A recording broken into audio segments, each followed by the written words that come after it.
What happens when overconfidence collides with cold steel and disciplined firepower? Imagine the dawn light over the Philippine Sea, June 1944. On distant airstrips, Japanese pilots grin as they inspect the newest arrival of the American fleet. The F6F Hellcat looked bulky, heavier than the graceful Zero that had once ruled the skies. To men who had trained on the myth of Japanese air supremacy, the Hellcat seemed clumsy, slow, an easy kill. Some even joked it was more barn door than fighter plane. They had no idea that within hours, laughter would vanish, replaced by smoke trails and burning wrecks. Because this wasn't 1941 anymore. The tide of war had shifted. Factories in America thundered day and night, pouring out machines tougher, faster, deadlier. The Hellcat carried 6 heavy guns that spat streams of fire powerful enough to shred even the nimblest Zero. And behind each cockpit sat not a rookie rushed into battle, but a pilot trained for hundreds of hours, drilled in tactics designed to exploit every weakness of the enemy. What seemed ungainly was, in fact, a predator waiting for its moment. That moment came on June 19th, when the Imperial Japanese Navy launched wave after wave, hundreds of aircraft rising into the morning sky. They believed they would smash the American fleet just as they had at Pearl Harbor. Instead, they flew headlong into a trap of radar, disciplined formations, and the blue-winged Hellcats climbing to meet them. What followed was so lopsided, so utterly devastating, that veterans would forever remember it as the Great Marianas Turkey Shoot. In a single day, nearly 400 Japanese aircraft vanished, while American losses were counted on 2 hands. This is the story of how an airplane mocked as heavy and awkward became the executioner of Japan's carrier air arm. A story not just of steel and engines but of adaptation, industry, and men who had learned the hard lessons of the early Pacific battles. It is the tale of how the hunter became the hunted, how the Zero's legend ended in fire, and how the Hellcat carved its name into history. If you've ever wondered how quickly the balance of power can shift, how technology and training can overturn years of fear, then stay with us. Subscribe if you want more journeys into the forgotten turning points of World War II. Today we step back into that decisive morning over the Philippine Sea, where Japanese pilots laughed, and then their laughter burned away in smoke. The Pacific in mid-1944 was a stage set for reckoning. For nearly 3 years, Japanese forces had carried the aura of invincibility. Their carriers had struck Pearl Harbor with precision and daring. Their Zero fighters had danced through the skies over the Philippines, Malaya, and the Coral Sea, cutting down opponents with terrifying ease. Yet by the summer of 1944, the war had become something very different. The Allies were not only recovering territory, they were preparing to bring the fight directly to Japan's doorstep. And in that campaign, the islands of the Marianas, Saipan, Tinian, and Guam, were the keys to the kingdom. Why did those tiny specks of land matter? Because from their runways, American bombers could reach Tokyo itself. Possessing the Marianas meant that the United States could deploy its new B-29 superfortress to strike the Japanese homeland with regularity. For Tokyo, losing them was unthinkable. For Washington, seizing them was a strategic necessity. Thus, in June of 1944, 2 vast armadas converged across the Philippine Sea. On one side stood the U.S. Fifth Fleet, commanded by Admiral Raymond Spruance, its heart composed of Task Force 58, the most powerful concentration of carriers ever assembled. On the other side gathered the last great hope of the Imperial Japanese Navy, Admiral Jisaburo Ozawa's mobile fleet, 9 carriers strong and determined to reverse the tide. It was not only a clash of ships and planes. It was a confrontation between 2 systems of war. Japan entered the conflict with elite pilots trained to razor sharpness but in dwindling numbers, flying aircraft that had been superb in 1941 but were showing their age by 1944. America brought an inexhaustible industrial base, a new generation of aircraft built for survival and firepower, and pilots trained not for months but for years. The Hellcat embodied that philosophy. The F6F was a product of bitter experience. In the opening year of the Pacific War, American pilots had been sent into combat with the stubby F4F Wildcat, a fighter that struggled to match the agility of the Zero. Stories abounded of Wildcat pilots forced to dive away in desperation, knowing they could not outturn their enemy. Those reports filtered back to Grumman, the company tasked with providing the Navy's fighters. The engineers listened carefully. They heard about the Zero's ability to twist and climb, but they also noted its fragility. No armor to protect the pilot. fuel tanks that ignited at the lightest spark. And above all, a reliance on maneuverability that came at the cost of resilience. So they built the Hellcat as the opposite. Heavier, yes. Bulkier, certainly. But it carried an armored cockpit. It had self-sealing fuel tanks. Its massive Pratt & Whitney R2800 engine gave it raw power to climb and dive. And into its wings they placed 6.50 caliber Browning machine guns, the same weapons that had cut apart German aircraft in Europe. Together they could pour out a river of lead that no Zero could withstand. The Hellcat was not designed to dance, it was designed to brawl. By 1944, thousands of Hellcats had flowed into the Navy's squadrons. Young men, some barely out of high school, found themselves strapped into cockpits of machines that felt almost indestructible. Training emphasized a simple truth: do not turn with the Zero. Instead, use your altitude. Dive, fire, and climb away. Strike with surprise and overwhelming firepower. If you made a mistake, the Hellcat could often absorb punishment and still limp home. That confidence seeped into the psyche of its pilots. They were no longer flying underdogs. They were hunters. The Japanese, however, did not see it that way, at least not yet. To them, the Hellcat appeared clumsy. Compared to the sleek silhouette of the Zero, the F6F looked like a brute, its wings broad and its fuselage deep. When Japanese pilots first encountered it in skirmishes, some dismissed it as another version of the Wildcat. They believed their agility would prevail as it had so often before. What they did not realize was that the battlefield itself had changed. The skies of 1941, where small formations clashed in isolated battles, were gone. In their place stood massive carrier task forces, coordinated by radar, directed by experienced commanders, and filled with pilots drilled to fight as a team. On the eve of June 19, the American fleet waited in the Philippine Sea, covering the Marines who were storming the beaches of Saipan. The ocean stretched endless and calm, but below the surface of that calm was tension. Everyone knew the Japanese would come. Reconnaissance had already spotted Ozawa's carriers assembling. The Americans did not know exactly when or from where, but the storm was coming. Pilots slept in their bunks or tried to. Deck crews moved between rows of aircraft, fueling, arming, checking every rivet and cable. Below deck, in the combat information centers, radar screens glowed faintly in the dark. The men knew that the battle to decide the future of the Pacific might be only hours away. For the Japanese, the plan was bold. They intended to hurl hundreds of aircraft in successive waves, overwhelming the American defenses and smashing through to the vulnerable carriers. They believed that numbers and courage could carry the day. Many of their pilots were young, some with fewer than 50 hours of flight time. Veterans were scarce. Years of grinding losses over Guadalcanal, New Guinea, and the Solomons had bled them away.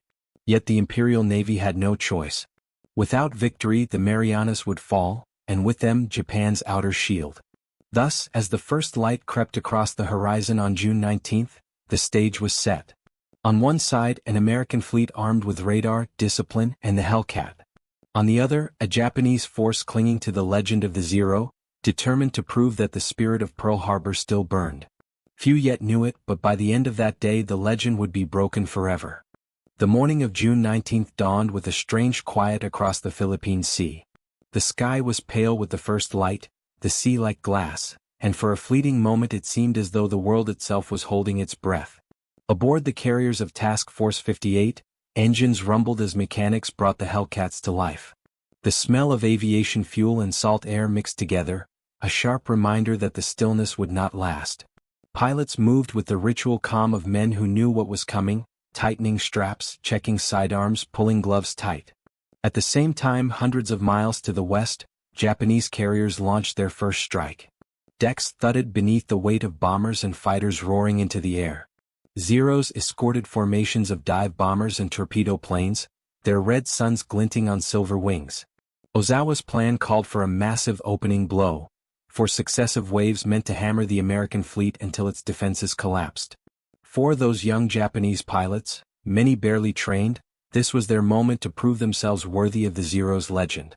Back on the American side, radar picked up the incoming storm long before any pilot could see it. Blips appeared on the glowing screens. Dozens, then scores, then hundreds. The combat information centers crackled with orders. Admiral Mark Mitcher, commanding Task Force 58, did not hesitate. He ordered combat air patrols to intercept at maximum range. Fighters were scrambled into the sky, climbing to meet the threat long before it could reach the carriers. Among them were squadrons led by veterans of earlier campaigns. Some had fought at Midway, others over Guadalcanal. They remembered what it was like to face the Zero when it seemed invincible. Now in the cockpits of Hellcats they felt something different: confidence. Their planes climbed strongly, their guns fully loaded. They did not intend merely to survive. They intended to destroy. The first contact came shortly after 10 a.m. From high altitude, Hellcats swooped down on the Japanese formations. The American pilots followed their training to the letter. They did not turn with the Zeros. Instead, they dove like hawks, firing short, devastating bursts from their heavy guns. The fragile Japanese planes disintegrated under the onslaught. Some erupted in fire instantly, others tumbled in pieces into the sea. In the opening minutes, the sky turned into a deadly theater of smoke and flame.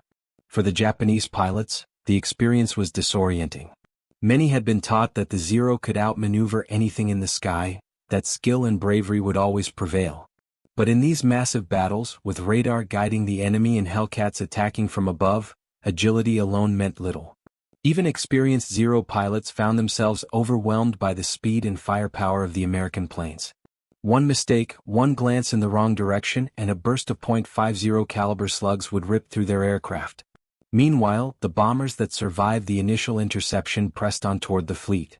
But waiting for them was another gauntlet: American anti-aircraft fire. The battleships, cruisers, and destroyers of Task Force 58 unleashed a storm of shells into the sky. Tracers streaked upward in arcs, detonations blossomed like black flowers against the blue. For the few Japanese aircraft that slipped past the Hellcats, this wall of fire proved nearly impenetrable. Some managed to release torpedoes or bombs, but none struck home. Explosions scattered across the sea, harmlessly short of their targets. By the time the first wave broke apart, the results were already lopsided. Dozens of Japanese aircraft had been shot down, while American losses were minimal. Reports flowed back to Ozawa's flagship, but he pressed on with the plan. A second wave was launched, larger than the first, again escorted by fighters. Once again American radar detected them. Once again Hellcats rose to meet them at altitude. The pattern repeated: devastating interceptions, bombers cut down, Zeros outclimbed and outgunned.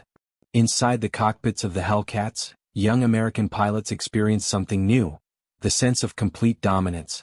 They had trained for years to fight a difficult enemy, to face near-suicidal odds. But here, for the first time, they were the predators. Some called out their victories over the radio: "Splash 1-0."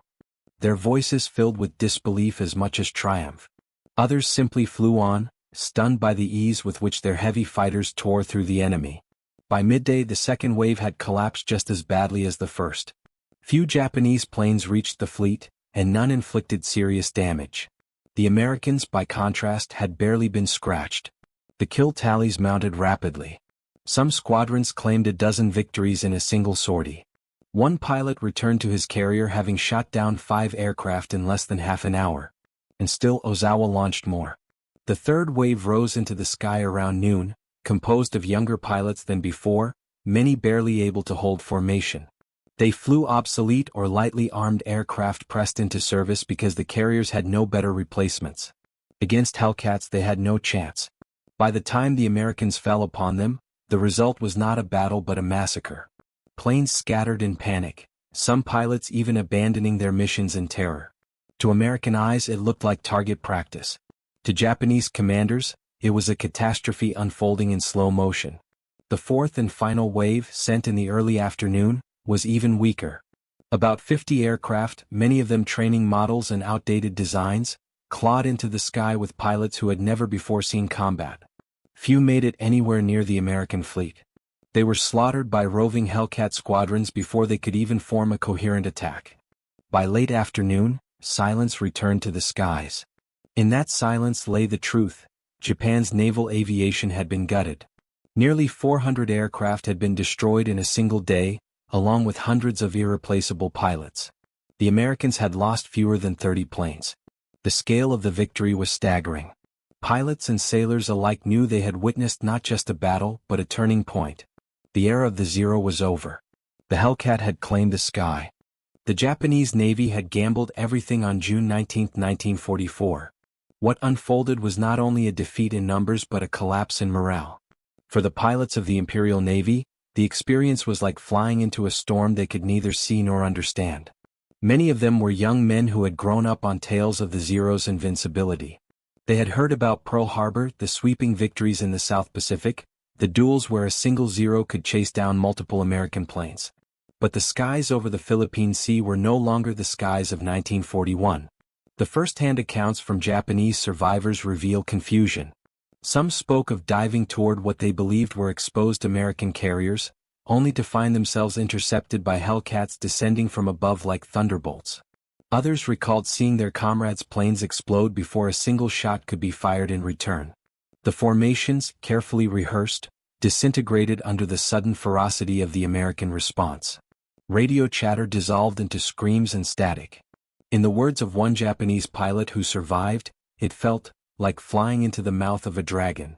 For the American side, the day carried a surreal quality. Pilots had expected losses. They had been told of the ferocity of Japanese attacks, the courage of enemy pilots who often refused to break off even in hopeless situations. But instead of desperate, coordinated assaults, they found chaos.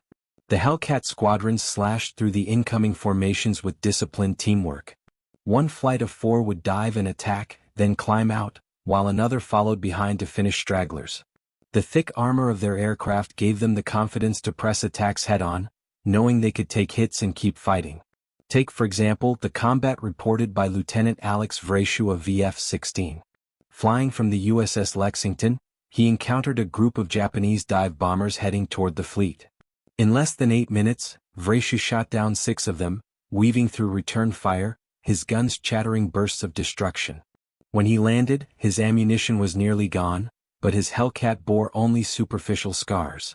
Such feats were not isolated.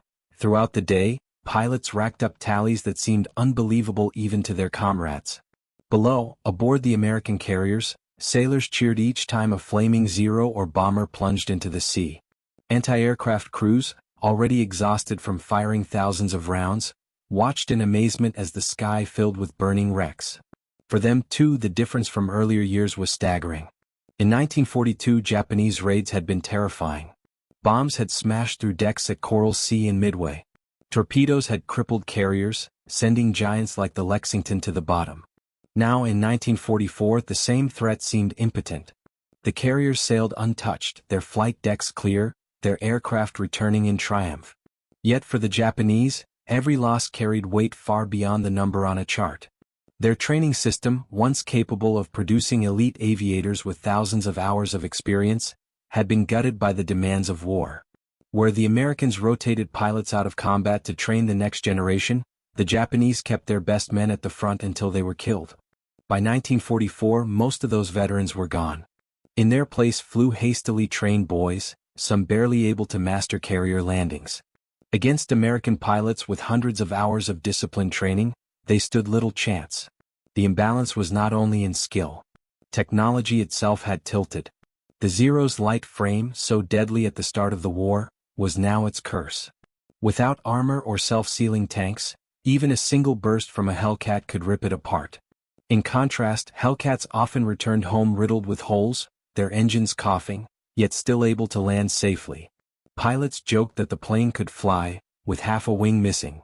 Behind each fighter, too, stood the weight of America's industrial machine. Factories on the East Coast turned out Hellcats faster than losses could occur, while Japan struggled to replace even a fraction of its destroyed aircraft. By the late afternoon of June 19, the results were clear. Reports tallied more than 350 Japanese aircraft destroyed. The American fleet had not lost a single carrier. Damage was negligible. To the men of Task Force 58, the day felt almost unreal. They had braced for a titanic clash, a fight that might cost them dearly. Instead, it seemed as though the enemy had walked willingly into annihilation. The pilots began calling it, half in jest, half in awe, the Great Marianas Turkey Shoot. The phrase captured the one-sidedness, the almost grotesque imbalance of the encounter. Admiral Ozawa, aboard his flagship, received the news with growing despair. Each wave he had launched had been shattered before it could inflict harm. His remaining air groups were shattered remnants. Yet the battle was not finished.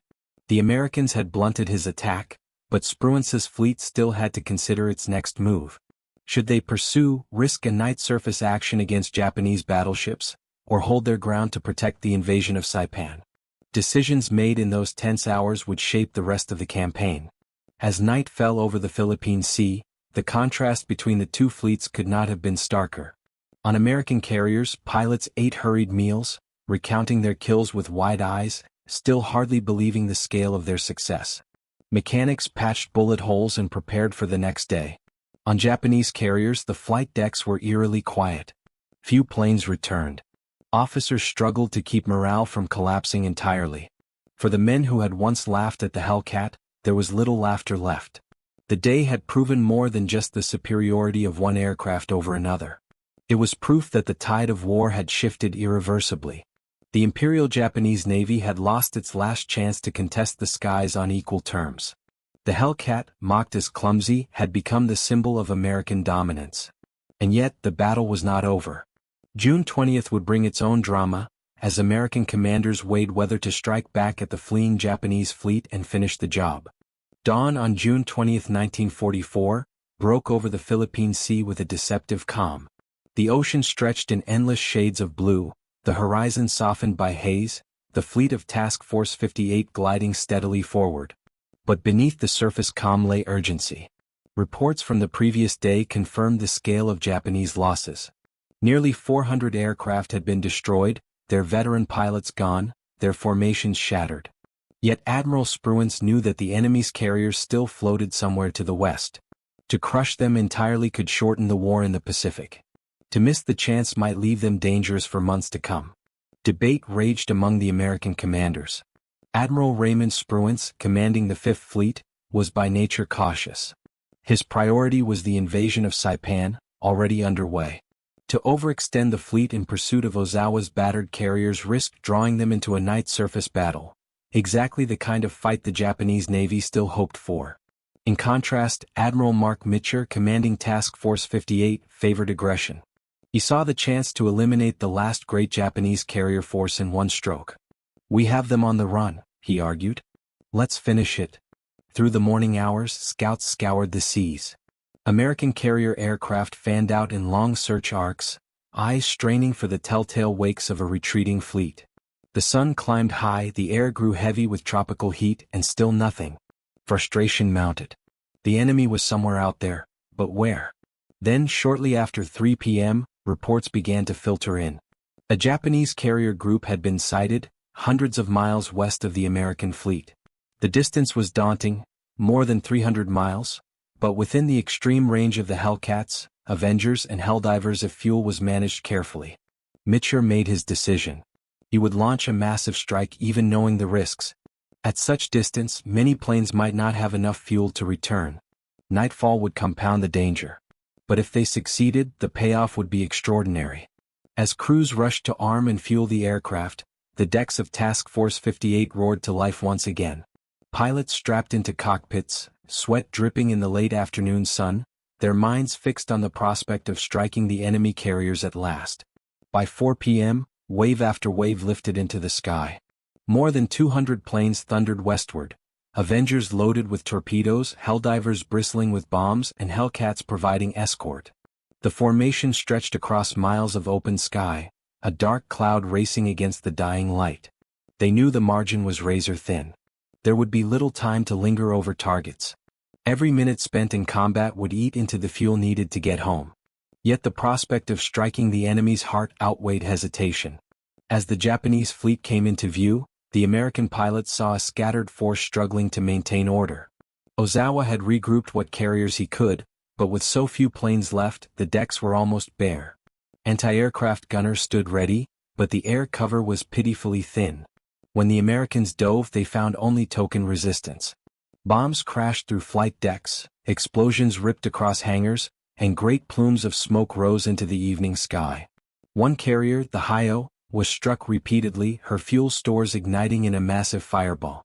Another, the Zuikaku, veteran of Pearl Harbor, took heavy damage but, remarkably, managed to limp away. The attack lasted less than an hour, yet its impact was decisive. The Japanese had lost not only more ships but the last illusion of carrier parity. Pilots pulling away from the burning enemy vessels looked at their fuel gauges with dread. The sun was setting. They were more than 300 miles from home. The return would test both machine and man to the breaking point. Night flying was treacherous even under ideal conditions. On June 20th, the American pilots faced it after hours of combat, low on fuel, exhausted. As they approached the darkened fleet, Mitchell made a controversial call. Understanding that many would run out of fuel before finding the carriers, he ordered, "Turn on the lights." Suddenly, the blacked-out decks of Task Force 58 blazed into illumination, destroyers firing star shells into the sky, carriers switching on floodlights like beacons. The decision risked betraying their position to submarines, but it saved countless lives. Pilots guided by the glow staggered down, some crash landing, others ditching in the water but close enough for rescue. That night, the sea was dotted with life rafts and searchlights. Destroyers combed the waters, hauling in downed aviators. Many had run out of fuel within sight of their ships. In total, nearly 100 planes were lost to fuel exhaustion or night landings. Yet most of the men survived, a testament to the rescue efforts of the fleet. It had been a dangerous gamble, but Mitchell's strike had crippled what remained of Japan's carrier force. When dawn came on June 21st, the full extent of the battle was clear. Japan had lost 3 carriers sunk outright, another heavily damaged, and hundreds of aircraft destroyed across both days. More devastating still was the loss of veteran air crews. The Imperial Navy could replace ships with time, but the pilots, trained over years of discipline, were gone forever. What returned to Japan were shattered remnants, boys who had barely survived their first combat, and commanders with no faith in the old strategies. For the Americans, the Battle of the Philippine Sea was a turning point. The invasion of Saipan, Guam, and Tinian could proceed without serious threat from Japanese air power. The carriers of Task Force 58 had proven not only their superiority but their invulnerability. The Hellcat, once underestimated, had become the executioner of Japanese naval aviation. Its kill ratio during the battle reached heights no one could have predicted. The nickname Turkey Shoot spread quickly among the crews, not out of arrogance but out of astonishment. Never before had a battle between fleets produced such lopsided results. The contrast between perception and reality could not have been sharper. Japanese pilots had laughed at the Hellcat when it first appeared, too bulky, too slow, too clumsy to match the nimble Zero. But by June 1944, those same pilots faced the truth in fire and smoke. Speed mattered less than firepower. Agility mattered less than armor. And courage, no matter how fierce, mattered little against overwhelming numbers, superior training, and a machine built for survival.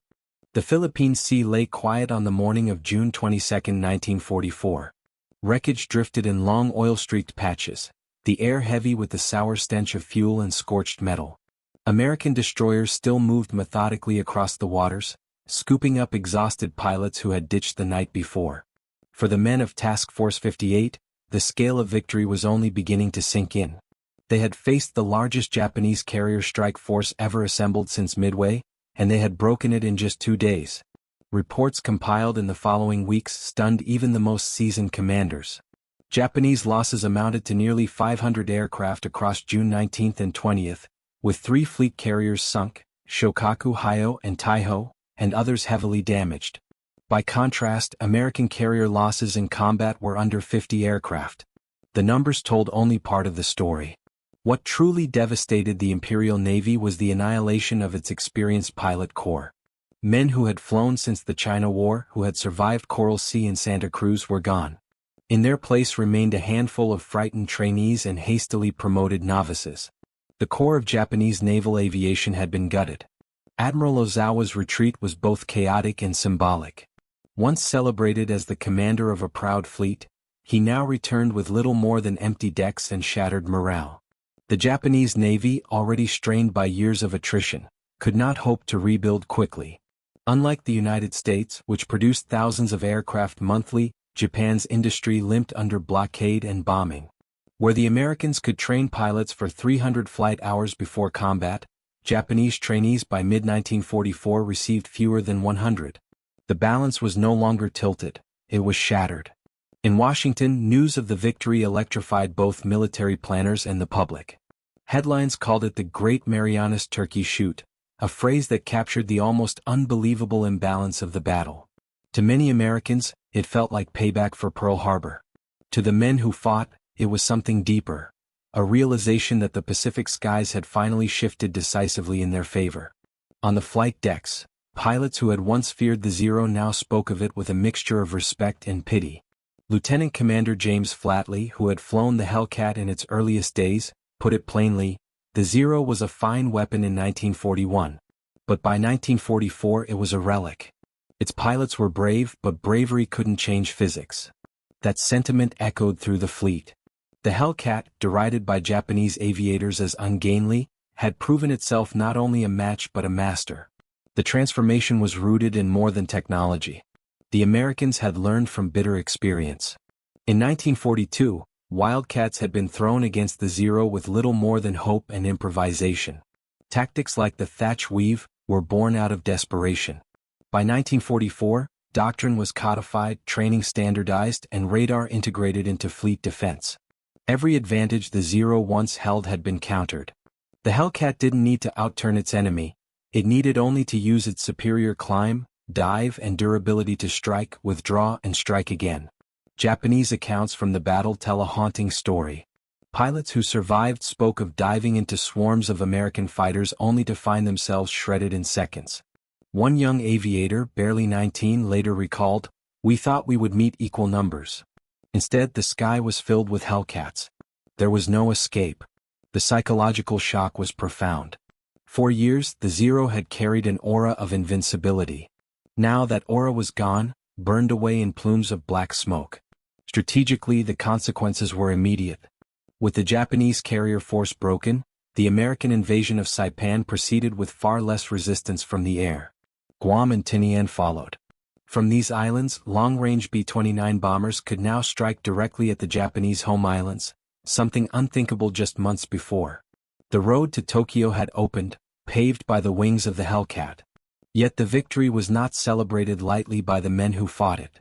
Many pilots, returning to their carriers after hours of relentless combat, reflected on the human cost for the enemy. They had seen parachutes blossom in the sky, only to vanish into the sea. They had watched young men bail out of flaming Zeros, drifting into the waves with no hope of rescue. Some admitted privately to a grim respect for the courage of their opponents. "They flew straight into death," one Hellcat pilot wrote in his diary. "I almost wish they hadn't. It was no fight. It was slaughter." For Japan, the psychological impact was catastrophic. The myth of the Zero had been not just a military advantage but a cultural one.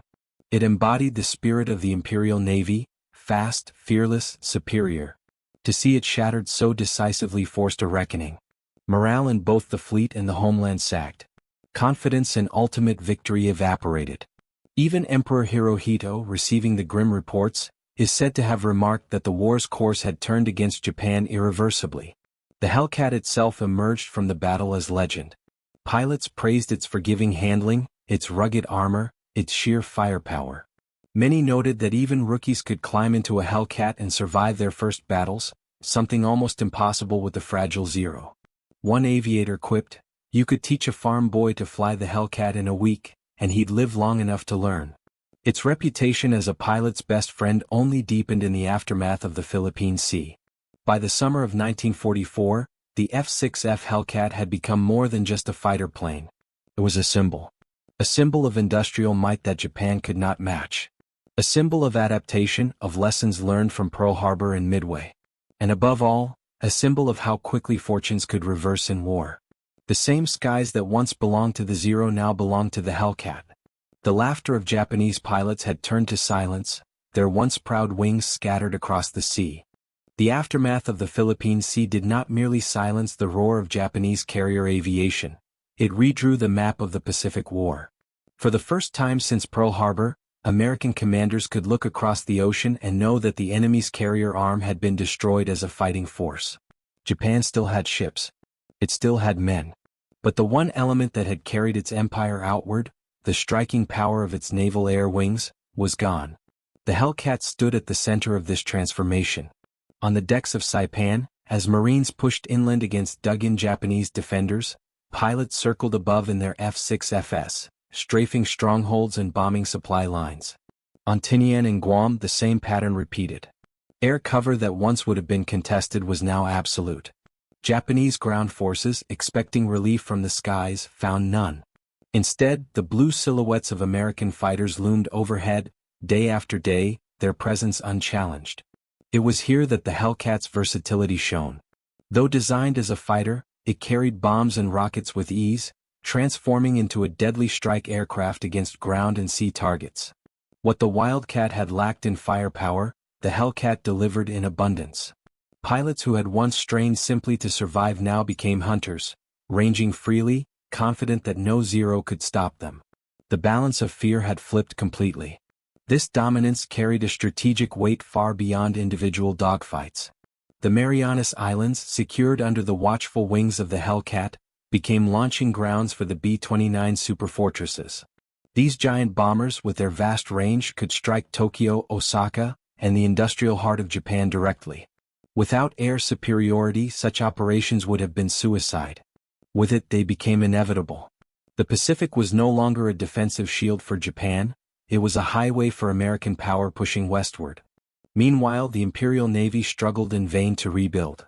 Training programs, already cut short by fuel shortages, shrank even further.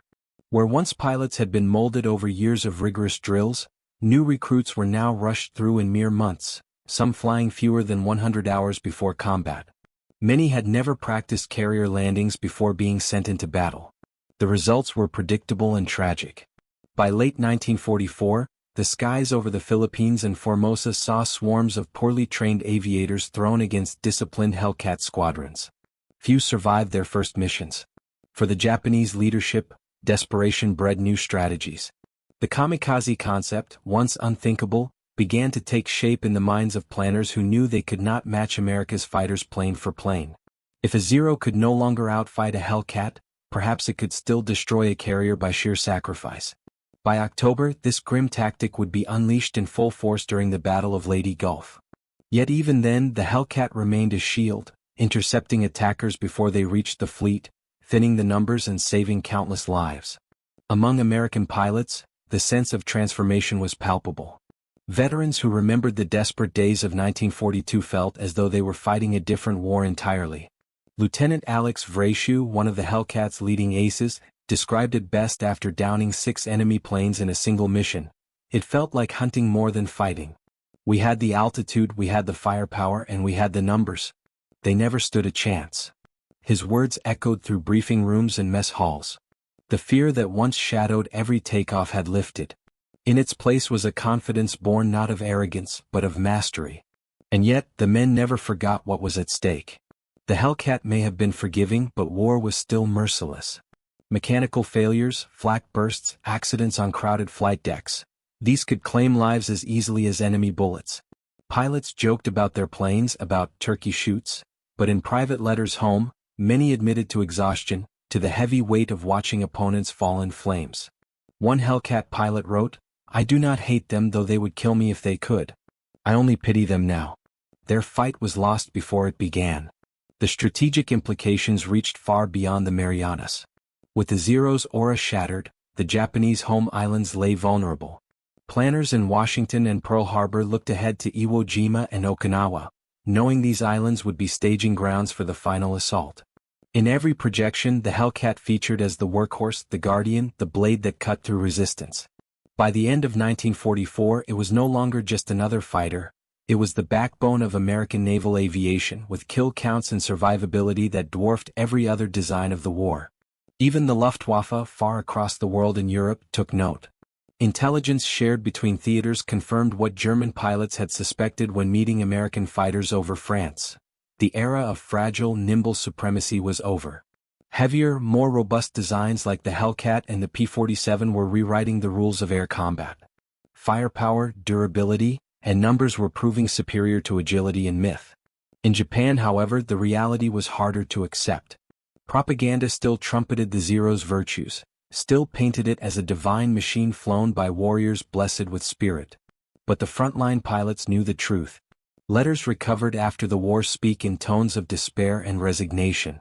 One young officer wrote, "We fly into battle knowing we cannot return. Our enemies have better planes, better training, and endless replacements. We are told to fight to the death. But death has lost its meaning." The Philippine Sea had not just destroyed aircraft.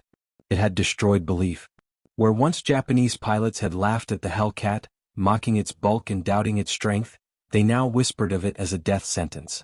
To see its broad wings bearing down from above was to know the fight was already lost. The irony was bitter. The Zero had once been that predator, descending with impunity on slower, weaker foes. Now, barely 3 years later, it had become the hunted, fragile in the face of American steel. War had turned the tables with ruthless speed. And the Hellcat, underestimated and unloved in its early days, had become the executioner of an empire's dreams. October 1944. The waters around the Philippines once again became the stage for a clash of giants. The Battle of Leyte Gulf would prove to be the largest naval battle in history, and it unfolded as the Japanese sought one last chance to reverse their fortune. With their carrier arm gutted at the Philippine Sea, their surface fleet weakened, and their pilots depleted, the Imperial Navy gambled everything on a desperate plan. They called it Shogo, Operation Victory. But for the men of Task Force 38, and for the Hellcats that now ruled the skies, it would become another confirmation of Japan's decline. The Japanese strategy was bold if not reckless. Their fleet was split into multiple forces. A decoy carrier group under Admiral Ozawa would lure the American fast carriers north, while powerful battleship and cruiser squadrons struck at the vulnerable invasion fleet off Leyte. If the Americans took the bait, the transports landing General MacArthur's troops could be annihilated. On paper it promised a chance to reclaim initiative. In reality, it underestimated the sheer dominance of American air power. When Ozawa's decoy force emerged off Cape Engano, his carriers were nearly empty of aircraft. They were floating bait, little more than hulks meant to draw fire. Yet even stripped of planes they could not escape the Hellcat. American scouts reported their position, and soon decks roared to life once more. Wave after wave of Hellcats, Helldivers, and Avengers descended upon Ozawa's fleet. Outnumbered and unprotected, the Japanese carriers were torn apart. The proud Zuikaku, last survivor of Pearl Harbor's carrier strike force, was hit by bomb after bomb, finally rolling to her side and slipping beneath the waves. With her went the last symbol of Japan's early triumphs. But Leyte Gulf revealed something darker than the loss of ships. It unveiled a new Japanese weapon born of desperation and despair, the kamikaze. On October 25, swarms of young pilots, their training minimal, strapped themselves into Zeros laden with explosives and hurled their planes directly at American warships. For the first time, the Hellcat faced an enemy not trying to outfight it, but to die before it could be stopped. The tactics shocked the Americans. Radar plots showed incoming raids, Hellcats scrambled to intercept, but some always broke through. One Zero slammed into the flight deck of the carrier St. Lo, detonating its bombs in a massive explosion that sank the ship in minutes. It was the first carrier lost to a suicide attack, but it would not be the last. For Hellcat pilots, the kamikaze was a new kind of nightmare. A crippled, burning Zero might still complete its mission if it hit the right target. Every encounter became a race against time, kill the attacker before it reached the fleet. Dogfighting skill mattered less now than vigilance, speed, and overwhelming firepower. The Hellcat's 6.50 caliber guns proved invaluable, often shredding kamikazes before they could dive. Yet the pilots knew the odds. With enough attackers, some would always get through. Despite the terror of this new weapon, the Hellcat remained the shield of the fleet. Its kill ratio, already astonishing after the Philippine Sea, climbed even higher during Leyte Gulf. One squadron after another returned with lopsided tallies. 10 Zeros destroyed for the loss of one Hellcat, sometimes even more. 4 American sailors watching from below, the sight of Hellcats streaking into the path of oncoming suicide planes was both terrifying and reassuring. They were the guardians, the last line of defense between the carriers and destruction. For the Japanese pilots, the choice to die was framed as honor, a final sacrifice for emperor and country. But in their diaries recovered after the war, a different tone emerges. Many were boys barely 18, plucked from school and told their destiny was to crash into steel. Some confessed their fear, others wrote farewells to mothers and sisters. Few had illusions of victory. They knew the Hellcats would meet them, and most did not expect to reach their targets. The irony was cruel. The Zero, once feared for its agility, was now reduced to a flying bomb. Its elegance as a dogfighter was gone. Against the Hellcat, it no longer had a chance in the air. Its last usefulness lay in destruction by death. For a generation of Japanese aviators, that was their inheritance. To be sent against an enemy they could not beat, in a machine that had lost its edge, with orders to perish rather than return. Meanwhile, the American machine of war rolled on. At Leyte Gulf, the Japanese lost 4 carriers, 3 battleships, 10 cruisers and 11 destroyers. The remnants of their fleet limped back to home waters, never again to contest the Pacific in force.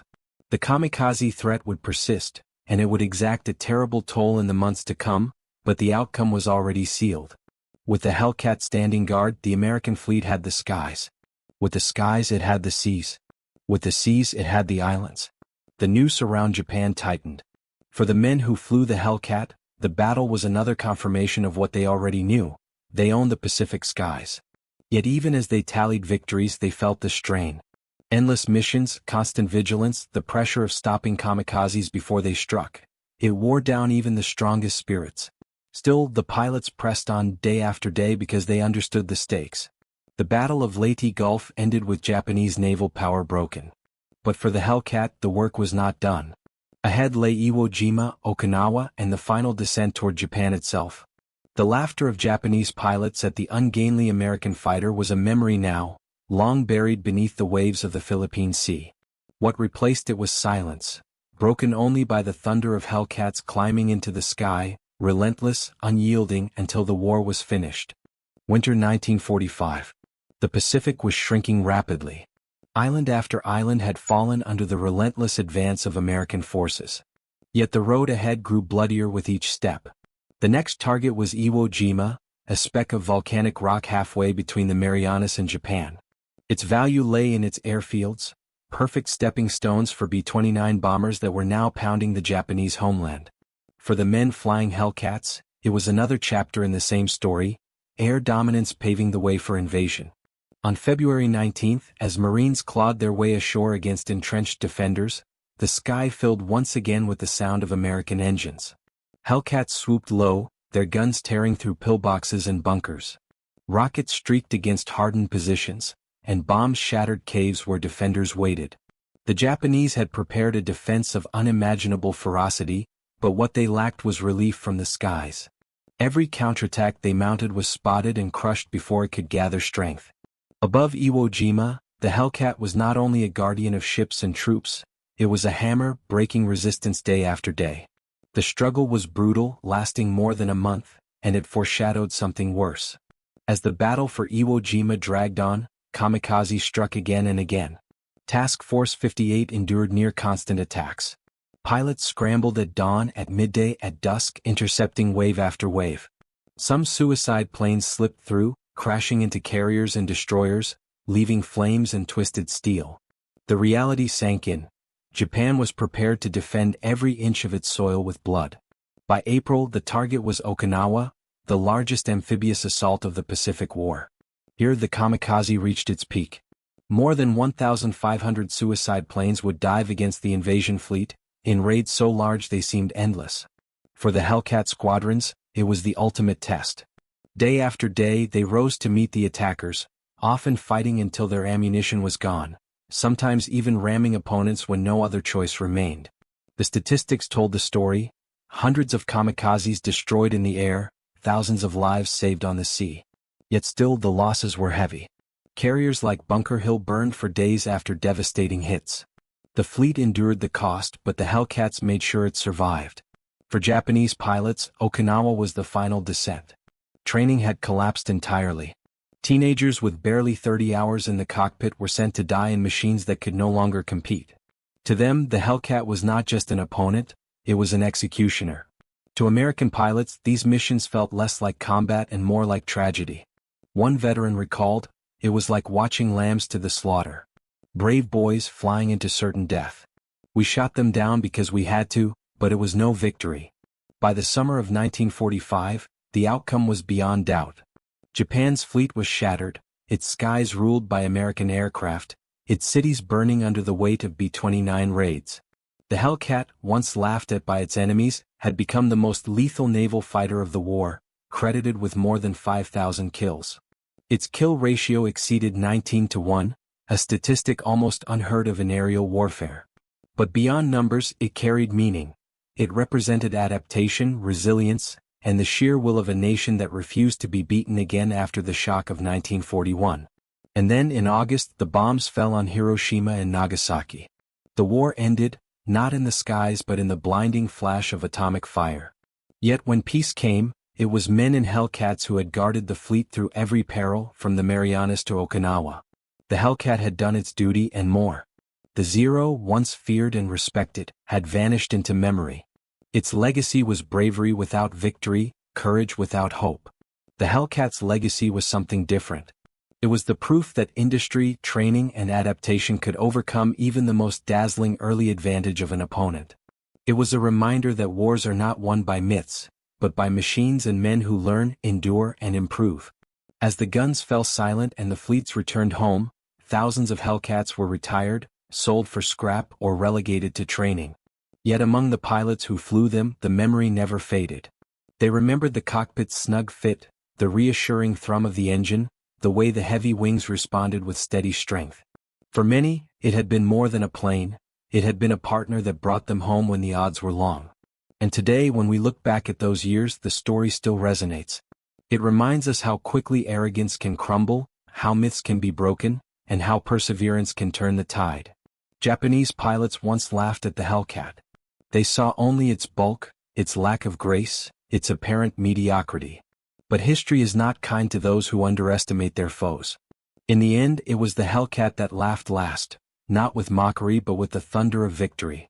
So as we close this chapter, think of those young men, American and Japanese alike, who fought in the skies over the Pacific. Think of the laughter that turned to silence, the courage that burned even when hope was gone, and the lessons their struggle still offers us today. And if you follow this story, if the images of those desperate battles and the roar of those engines have stayed with you, then join us here again. Subscribe to the channel, share the story, and keep alive the memory of the men and machines who shaped our history. Because their voices fade, but through us, their legacy endures.